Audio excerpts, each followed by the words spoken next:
வணக்கம். விடுமுறையை கொண்டாட சுற்றுலா தலங்களில் திரண்ட பொதுமக்கள், பல்வேறு வழிபாட்டு தலங்களில் நடைபெற்ற ஆடி மாத கொண்டாட்டங்கள் உள்ளிட்ட செய்திகளை உங்கள் ஊர் உங்கள் குரலில் பார்க்கலாம். திண்டுக்கல் மாவட்டம் கொடைக்கானல் மலைப்பகுதிகள் 2ஆம் கட்ட சீசனுக்கு தயாராகி வருகின்றன. கொடைக்கானலில் ஒவ்வொரு ஆண்டும் ஆகஸ்ட், செப்டம்பர் மாதங்களில் 2ஆம் கட்ட சீசன் களை கட்டும். இந்நிலையில் கொடைக்கானல் பிரையன் பூங்கா பகுதியில் ஹைட்ரோஞ்சியா, ஆவாரம், சூரியகாந்தி, லில்லி உள்ளிட்ட பல்வேறு நீண்டகால மலர் செடிகள் தற்போது பூக்கத் தொடங்கி சுற்றுலா பயணிகளின் கண்களுக்கு விருந்து படைத்து வருகின்றன.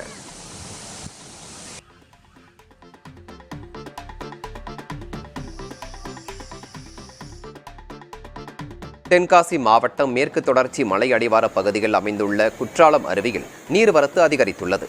5 அருவி, பழைய குற்றால அருவிகளிலும் நீர்வரத்து சீராக உள்ளதால் சுற்றுலா பயணிகளின் வரத்து அதிகரித்துள்ளது.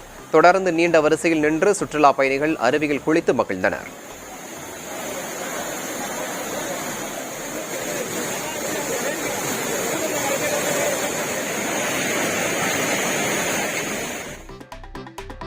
நீலகிரி மாவட்டம் கூடலூர் சுற்றுவட்டார பகுதிகளில் கடந்த ஒரு வாரமாக பெய்யும் கனமழையால் மலைகள் மற்றும் வனப்பகுதிகள் முழுவதும் நீர்வீழ்ச்சிகளாக காட்சியளிக்கின்றன. ஓவேலி பகுதியில் பெய்த கனமழை காரணமாக அங்குள்ள பகுதிகளில் நீர்வீழ்ச்சிகள் வெள்ளியை உருக்கியது போல் கொட்டி வருகிறது. தொடர் கனமழை காரணமாக தேயிலை தோட்டங்களுக்கு இடையே உள்ள நீரோடைகளிலும் தண்ணீர் பாய்ந்து ஓடுகிறது.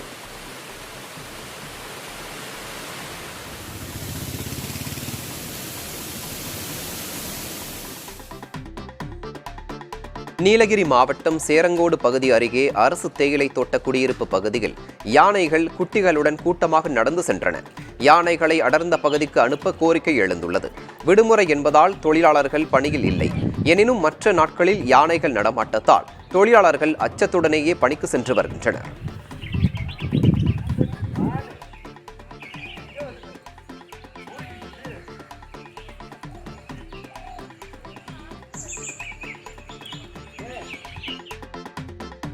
திருவண்ணாமலை மாவட்டம் வந்தவாசி அருகே பழமையான பரஞ்சோதி அம்மன் கோயிலில் ஆடி திருவிழாவையொட்டி திரளான பெண்கள் ஊர்வலமாக சென்று பொங்கலிட்டு வழிபட்டனர். சென்னாவரம் கிராமத்தில் வயல்வெளிகளுக்கு இடையே உள்ள பரஞ்சோதி அம்மன் கோயிலில் ஆடி திருவிழா கொண்டாடப்பட்டு வருகிறது. இதன் ஒரு பகுதியாக கோயிலில் பொங்கல் வைப்பதற்கு தேவையான பொருட்களுடன் திரளான பெண்கள் சென்னாவரத்திலிருந்து ஊர்வலமாக புறப்பட்டனர். மேளதாளம் முழங்க வயல்வெளிகள் வழியே 2 கிலோமீட்டர் தூரம் ஊர்வலமாக சென்ற அவர்கள் பரஞ்சோதி அம்மன் கோயில் முன்பு பொங்கலிட்டு வழிபட்டனர். திருவிழாவையொட்டி பரஞ்சோதி அம்மனுக்கு சிறப்பு அபிஷேகம் நடத்தப்பட்டு வண்ண மலர்களால் அலங்கரிக்கப்பட்டு ஆராதனைகளும் நடத்தப்பட்டன.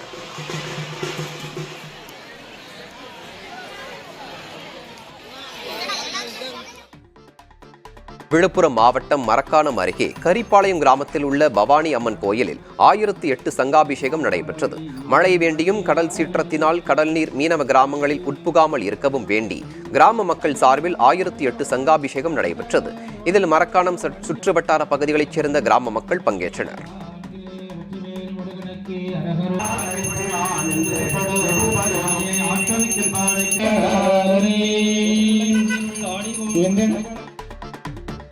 திருவண்ணாமலை கிரிவல பாதையில் மாவட்ட ஆட்சியர் நடந்து சென்று ஆய்வு செய்தார்.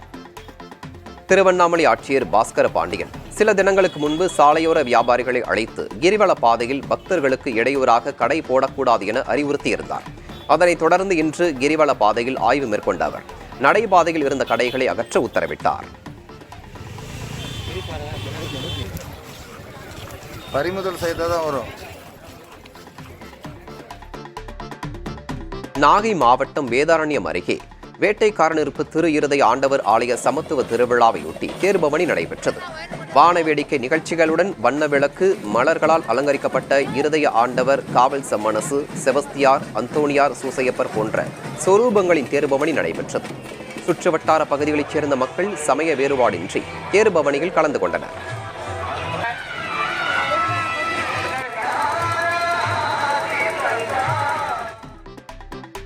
சேலத்திலிருந்து பல்வேறு வழித்தடங்களில் 19 புதிய பேருந்துகள் சேவையை மாவட்ட ஆட்சியர் பிருந்தாதேவி தொடங்கி வைத்தார். சேலத்திலிருந்து சென்னைக்கு 8 பேருந்துகள், சிதம்பரத்திற்கு 3 பேருந்துகள், பெங்களூருவுக்கு 3 பேருந்துகள், மதுரைக்கு 3 பேருந்துகள் என புறநகர் வழித்தடத்தில் 17 பேருந்துகள் சேவை தொடங்கி வைக்கப்பட்டது. இதேபோல் சேலம் நகர பேருந்து நிலையத்திலிருந்து காமலாபுரம் விமான நிலையத்திற்கு 2 பேருந்துகள் சேவையும் தொடங்கப்பட்டது.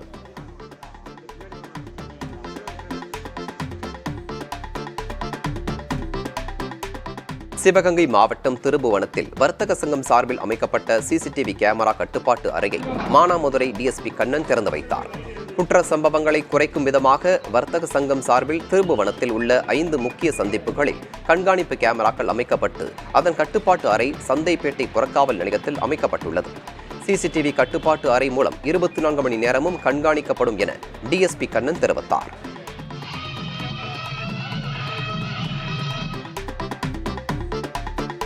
வாகன தணிக்கையின் போது லஞ்சம் வாங்கிய புகாரில் போக்குவரத்து காவல் ஆய்வாளரை சஸ்பெண்ட் செய்து தாம்பரம் காவல் ஆணையர் உத்தரவிட்டுள்ளார். கேளம்பாக்கம் போக்குவரத்து காவல் ஆய்வாளர் அன்புராஜ் வாகன தணிக்கையின் போது பணம் வசூலிப்பதாக புகார் எழுந்தது. இது தொடர்பான வீடியோ ஒன்றும் வெளியானது. அதில் யார் யாரிடம் எவ்வளவு பணம் பெற வேண்டும் என்ற டைரி குறிப்பு இருந்ததாக கூறப்படுகிறது. இது தொடர்பான விசாரணையில் குற்றச்சாட்டு உண்மை என தெரியவந்ததை அடுத்து காவல் ஆய்வாளர் அன்புராஜை பணியிடை நீக்கம் செய்து தாம்பரம் மாநகர காவல் ஆணையர் அபின் தினேஷ் மோதக் உத்தரவிட்டார்.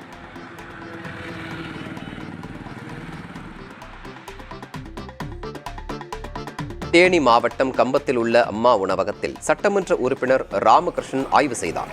கம்பம் அரசு மருத்துவமனை வளாகத்தில் அம்மா உணவகம் செயல்பட்டு வருகிறது. இந்த நிலையில் அங்கு சட்டமன்ற உறுப்பினர் ராமகிருஷ்ணன் ஆய்வு செய்தார். அப்போது அவர் உணவின் தரம், டோக்கன் வழங்குவதில் உள்ள சிறு குறைகளை களைய வேண்டும் என அறிவுறுத்தினார். அடிக்கடி ஆய்வு மேற்கொள்ளப்படும் எனவும் தவறுகள் தொடர்ந்தால் கடும் நடவடிக்கை எடுக்கப்படும் எனவும் எச்சரித்தார்.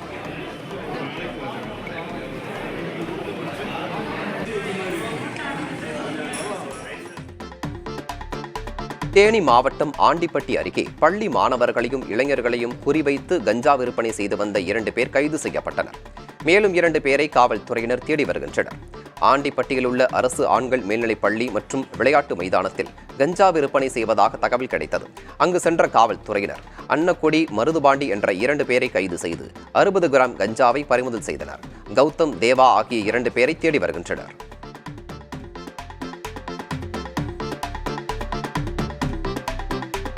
தேனி மாவட்டம் பெரியகுளம் தென்கரை காவல் நிலையத்தில் காவல்துறை வாகனங்கள் முறையாக பழுது பார்க்காததால் வாகனத்தை தள்ளி இயக்க வேண்டிய சூழல் உள்ளதாக குற்றச்சாட்டு எழுந்துள்ளது. காவல் நிலையத்தில் உள்ள டாடா சுமோ வாகனம் 10 ஆண்டுகளுக்கு முன்பு வழங்கப்பட்டதாகவும் முறையாக பழுது பார்க்காததால் குற்றச் செயல்கள் நடக்கும் இடங்களுக்கு காவல்துறையினர் உரிய நேரத்தில் செல்ல முடியாத நிலை ஏற்பட்டுள்ளது. இந்நிலையில் காவல்துறை ஆய்வாளர்கள் பயன்படுத்தும் வாகனங்களில் உள்ள பழுதுகளை நீக்க நடவடிக்கை எடுக்கப்படும் என காவல்துறை கண்காணிப்பாளர் தெரிவித்தார்.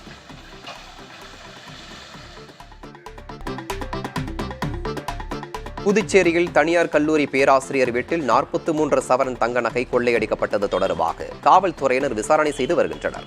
புதுச்சேரி உருவையாறு பகுதியைச் சேர்ந்த விமலா தனியார் கல்லூரியில் பேராசிரியராக பணியாற்றி வருகிறார். இந்த நிலையில் அவரது வீட்டிற்கு வந்த மர்ம நபர்கள் அங்கு தனியாக இருந்த விமலாவின் மாமியாரை திசை திருப்பி 43 சவரன் தங்க நகைகளை கொள்ளையடித்து சென்றுள்ளனர். இந்த சம்பவம் தொடர்பாக மங்களம் காவல்துறையினர் வழக்கு பதிவு செய்து விசாரணை மேற்கொண்டு வருகின்றனர்.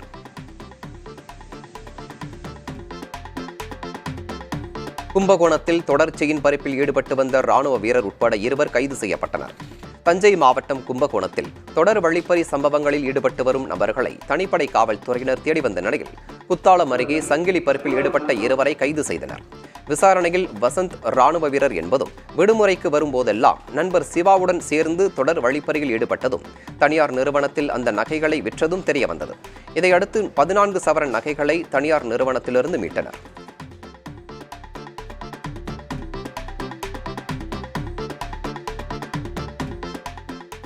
சேலம் மாவட்டம் மேட்டூர் நங்கவள்ளி கால்நடை சந்தையில் ஆடி பண்டிகையை முன்னிட்டு ஆடுகள் விற்பனை அதிகரித்துள்ளது. ஆடி மாதத்தை முன்னிட்டு கோயில்களில் திருவிழாக்கள் நடைபெறுவதால் ஆடு கோழிகளை பலியிட்டு வழிபடுவது வழக்கம்.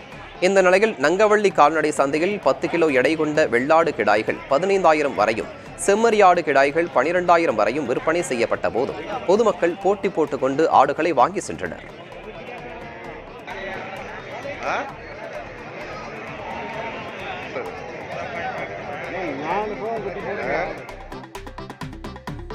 பாரிஸ் ஒலிம்பிக்கில் இந்திய ஹாக்கி அணி தங்கம் வெல்ல வாழ்த்து தெரிவித்து தூத்துக்குடி மாவட்டம் கோவில்பட்டியில் ஹாக்கி வீரர்களின் சார்பில் பேரணி நடைபெற்றது. இந்த பேரணியை கோவில்பட்டி துணை காவல் கண்காணிப்பாளர் வெங்கடேஷ் மற்றும் கோவில்பட்டி நகர்மன்ற தலைவர் கருணாநிதி ஆகியோர் கொடியசைத்து தொடங்கி வைத்தனர். துணை காவல் கண்காணிப்பாளர் அலுவலகம் முன்பு தொடங்கிய இந்த பேரணி புது ரோடு எட்டயபுரம் சாலை வழியாக சென்று மீண்டும் துணை காவல் கண்காணிப்பாளர் அலுவலகத்திலேயே நிறைவடைந்தது.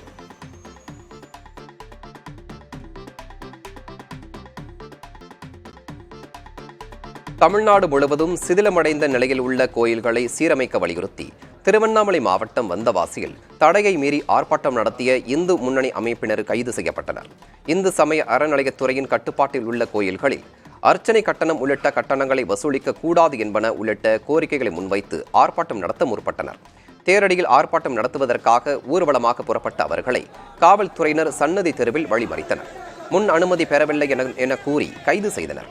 அப்போது தாமாக முன்வந்து வாகனத்தில் ஏற முயன்ற ஒரு பெரியவரை தடுத்த காவல்துறையினர் அவரிடம் கொடியை பெற்றுக்கொண்டு திருப்பி அனுப்பினர்.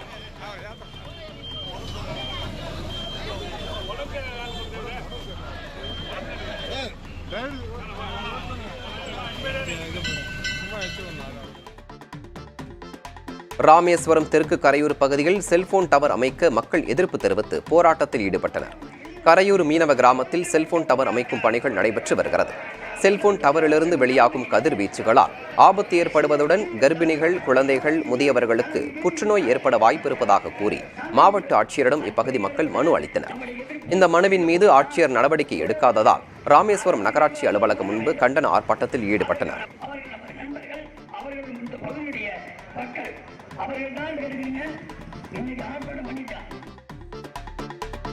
கிருஷ்ணகிரி மாவட்டம் ஓசூரில் பெண்கள் காலி குடங்களுடன் சாலை மறியலில் ஈடுபட்டனர்.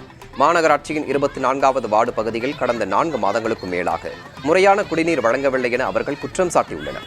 குடிநீர் வழங்க உரிய நடவடிக்கை எடுக்கப்படும் என காவல்துறையினர் உறுதியளித்த நிலையில் ஆர்ப்பாட்டத்தில் ஈடுபட்டவர்கள் கலைந்து சென்றனர்.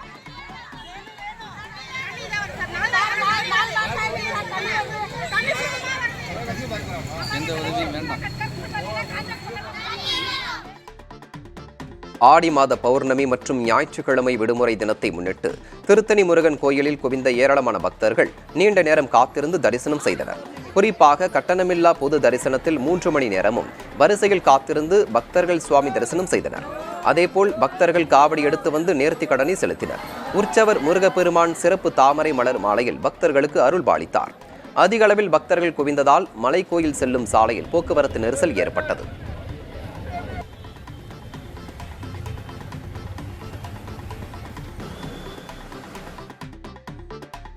பௌர்ணமி வழிபாடு செய்வதற்காக திருச்செந்தூர் கடற்கரையில் ஏராளமான பக்தர்கள் குவிந்தனர். பௌர்ணமி தினத்தினை முன்னிட்டு திருநெல்வேலி, மதுரை, திண்டுக்கல், கரூர், நாமக்கல், தூத்துக்குடி, சேலம் உள்ளிட்ட பகுதிகளிலிருந்து ஏராளமான பக்தர்கள் வருகை தந்திருந்தனர். பக்தர்களின் வசதிகளுக்காக கூடுதலான கழிப்பிடங்களும் ஏற்பாடு செய்யப்பட்டிருந்தது. பாதுகாப்பு பணியில் 500க்கும் மேற்பட்ட காவல்துறையினர்கள் ஈடுபடுத்தப்பட்டனர்.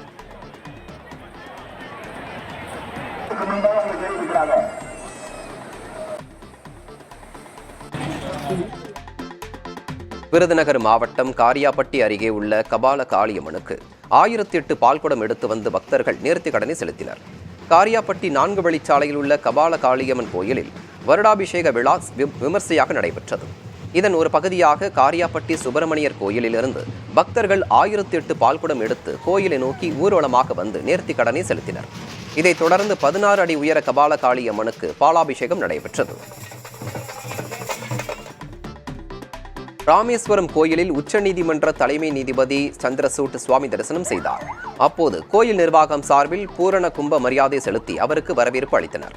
இதனைத் தொடர்ந்து பர்வதவர்த்தினி அம்மன் சன்னதியில் நடந்து சிறப்பு பூஜை, மகா தீபாராதனையில் நீதிபதி சுவாமி தரிசனம் செய்தார். பின்னர் கோயிலின் கட்டடக்கலை அழகை கண்டு ரசித்தார்.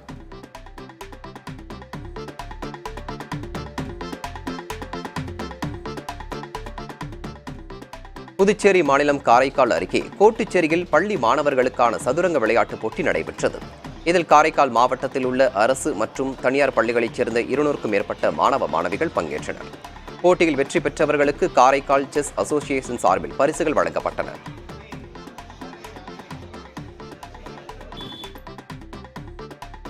தேனி மாவட்டம் உத்தமபாளையம் அருகே அம்மாப்பட்டியில் மாவட்ட அளவிலான கபடி போட்டி நடைபெற்றது. இதில் 50க்கும் மேற்பட்ட கபடி அணி வீரர்கள் கலந்து கொண்டனர்.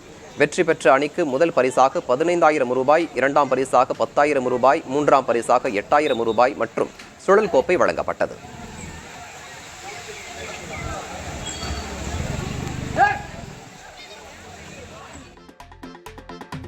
கடலூர் மாவட்டம் சேத்தியாத்தோப்பு அருகே தேசிய நெடுஞ்சாலையில் பயணித்த சொகுசு கார் வாய்க்காலில் பாய்ந்து விபத்துக்குள்ளானது. சென்னை கும்பகோணம் தேசிய நெடுஞ்சாலையில் குமாரக்குடி வளைவு பாலம் வழியாக சென்ற சொகுசு கார் ஒன்று திடீரென கட்டுப்பாட்டை இழந்து வடிகால் வாய்க்காலில் பாய்ந்து விபத்துக்குள்ளானது. இவ்விபத்தில் படுகாயமடைந்த ஓட்டுநர் உள்ளிட்ட 4 நபர்கள் உடனடியாக மீட்கப்பட்டு மருத்துவமனையில் அனுமதிக்கப்பட்டனர். இப்பகுதியில் இதுவரை 10க்கும் மேற்பட்ட விபத்துகள் நேரிட்டதாக கூறும் மக்கள் பாலத்தில் போதிய முன்னெச்சரிக்கை நடவடிக்கைகளை மேற்கொள்ள வேண்டுமென வேண்டுகோள் விடுத்துள்ளனர். திண்டுக்கல் மாவட்டம் வத்தலகுண்டு அருகே வாழை மரங்களில் ஏற்பட்டுள்ள கருகல் நோய் தாக்குதலை வேளாண் துறை அதிகாரிகள் நேரில் ஆய்வு மேற்கொள்ள விவசாயிகள் கோரிக்கை வைத்துள்ளனர். சேவுகம்பட்டி, முத்தலாபுரம் பகுதிகளில் சுமார் 150 ஏக்கர் பரப்பளவில் வாழை சாகுபடி செய்யப்பட்டுள்ளது. இந்நிலையில் கடந்த சில நாட்களுக்கு முன்பு பெய்த மழைக்கு பிறகு திடீரென கருகல் நோய் தாக்குதல் ஏற்பட்டுள்ளது. 1 ஏக்கருக்கு 2 லட்சம் வரை செலவு செய்துள்ள நிலையில் மகசூல் பாதிக்கப்பட்டுள்ளதால் விவசாயிகள் செய்வதறியாது தவித்து வருகின்றனர். அரசு உரிய நிவாரணம் வழங்க வலியுறுத்தியுள்ளனர்.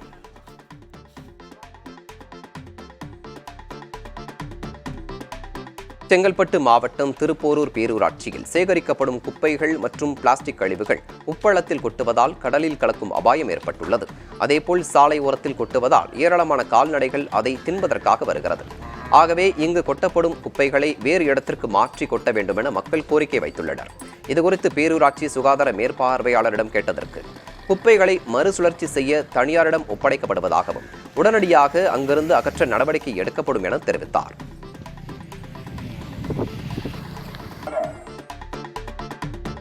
கும்பகோணத்தில் தொடர் செயின் பறிப்பில் ஈடுபட்டு வந்த ராணுவ வீரர் உட்பட 2 கைது செய்யப்பட்டனர். தஞ்சை மாவட்டம் கும்பகோணத்தில் தொடர் வழிப்பறி சம்பவங்களில் ஈடுபட்டு வரும் நபர்களை தனிப்படை காவல்துறையினர் தேடி வந்த நிலையில் குற்றாலம் அருகே சங்கிலி பறிப்பில் ஈடுபட்ட 2 கைது செய்தனர். விசாரணையில் வசந்த் ராணுவ வீரர் என்பதும் விடுமுறைக்கு வரும்போதெல்லாம் நண்பர் சிவாவுடன் சேர்ந்து தொடர் வழிப்பறியில் ஈடுபட்டதும் தனியார் நிறுவனத்தில் அந்த நகைகளை விற்றதும் தெரியவந்தது. இதனையடுத்து 14 சவரன் நகைகளை தனியார் நிறுவனத்திலிருந்து மீட்டனர். ராமேஸ்வரம் தெற்கு கரையூர் பகுதியில் செல்போன் டவர் அமைக்க மக்கள் எதிர்ப்பு தெரிவித்து போராட்டத்தில் ஈடுபட்டனர். கரையூர் மீனவ கிராமத்தில் செல்போன் டவர் அமைக்கும் பணிகள் நடைபெற்று வருகின்றன. செல்போன் டவரிலிருந்து வெளியாகும் கதிர்வீச்சுகளால் ஆபத்து ஏற்படுவதோடு கர்ப்பிணிகள், குழந்தைகள், முதியோருக்கு புற்றுநோய் ஏற்பட வாய்ப்பிருப்பதாக கூறி மாவட்ட ஆட்சியரிடம் இப்பகுதி மக்கள் மனு அளித்தனர். இந்த மனுவின் மீது ஆட்சியர் நடவடிக்கை எடுக்காததால் ராமேஸ்வரம் நகராட்சி அலுவலகம் முன்பு கண்டன ஆர்ப்பாட்டத்தில் ஈடுபட்டனர்.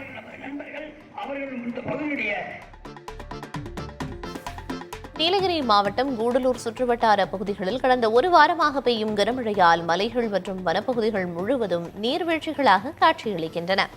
ஓவேலி பகுதியில் பெய்த கனமழை காரணமாக அங்குள்ள பகுதிகளில் நீர்வீழ்ச்சிகள் வெள்ளியை உருக்கியது போல கொட்டி வருகின்றன. தொடர் கனமழை காரணமாக தேயிலை தோட்டங்களுக்கு இடையே உள்ள நீரோடைகளிலும் தண்ணீர் பாய்ந்து ஓடுகிறது.